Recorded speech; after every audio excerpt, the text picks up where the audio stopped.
Tampak ratusan warga antre mengikuti vaksin. Begitu ramainya warga untuk mengikuti vaksinasi. Mereka rela berdesakan, namun petugas Satpol PP Kecamatan Tenjo langsung mencegah terjadinya kerumunan di puskesmas tersebut.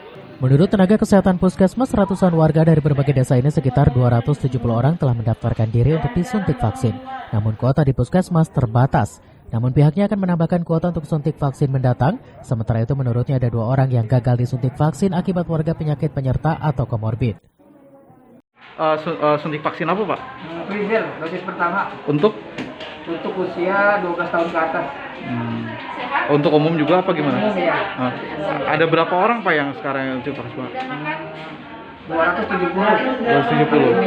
Yang daftar 270. Ada yang ditolak apa gimana, Pak, hari ini? Ada 2 orang, yang satu komorbid, tekanan darahnya di atas 200.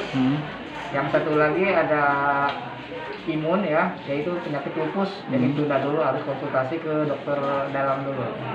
Target, Pak, untuk sekarang, Pak? Target 300 sasaran ya. Hingga kini Puskesmas Pasar Bo Kecamatan Tenjo akan mengevaluasi kegiatan vaksinasi massal tersebut untuk menambah kuota vaksinasi yang dibutuhkan warga. Dari Tenjo, Kabupaten Bogor, Iwan Setiawan melaporkan.